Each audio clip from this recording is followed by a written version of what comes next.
Hello, কে বলছেন? হ্যাঁ, আমি শুভ। আমি আমি নন্দিতা বলছি। নন্দিতা ঘোষ। নন্দিতা? কে নন্দিতা? বারে এরই মধ্যে ভুলে গেলেন? পরশুদিন আপনি তাকে দেখে গেলেন। ও হ্যাঁ হ্যাঁ, মনে পড়েছে। বলুন, তা আমার খবর পেলেন কোথা থেকে? আপনার মা সেদিনই আমাকে দিয়েছিলেন, বলেছিলেন তোমার যদি শুভর সঙ্গে কিছু গল্প বলার থাকে তুমি বলতে পারো। জানেন, আমার মায়ের না আপনাকে খুব পছন্দ হয়েছে। আর আপনার? আমারও। আমরা তো এই প্র্যাকটিক্যালি এই অঘ্রাণী বিয়ের কথা ভাবছি। আমার কিন্তু আপনাকে কিছু কথা জিজ্ঞাসা ছিল। বেশ তো, বলুন না।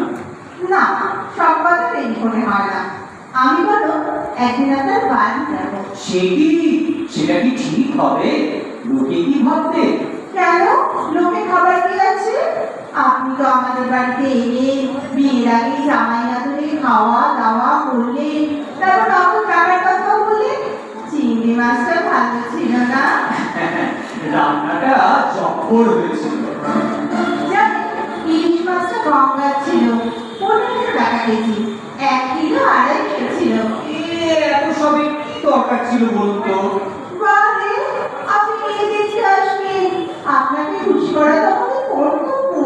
ছেলের বাড়ির বই কথা হয়নি, আপনার খালি বই টাকা খরচ হয়নি, আমার বাবার টাকাই খরচ হয়েছে। যাক, কবিতা বললো তো।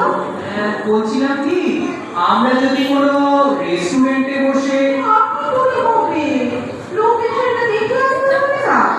আমি যেই বাড়িটায় বিয়ের পর যাবো সেই বাড়িটা একবার দেখে দিতে হবে না? যদি কোনো অ্যাডিশন অল্টারেশন করতে হয়। তাহলে আসবেনি? হ্যাঁ মশাই, হ্যাঁ। বেশ, তবে রোববার আসুন। রোববার? অসম্ভব, আমার নাচের ক্লাস থাকে। আমি বলো শনিবার যাবো। শনিবার তো আমার অফিস। ছুটি নেবে? ভাবি বন্ধুরা একদিন ছুটি নেবেন। আপনারা যেদিন এলেন আমার বাবাও ছুটি নিয়েছিলেন। অগত্যা, ঠিক আছে। শুনুন, সকালে যাবো, আপনার ওখানে খাওয়া দাওয়া করে আরেকটা জায়গায় ইন্টারভিউ দিতে যাবো। জানেন, তাদের আমাকে খুব পছন্দ। আমার অবশ্য আপনাকেই বেশি। দেখুন না, তারা কোনো টাকা চায়নি, মারুতি সুইট চেয়েছে।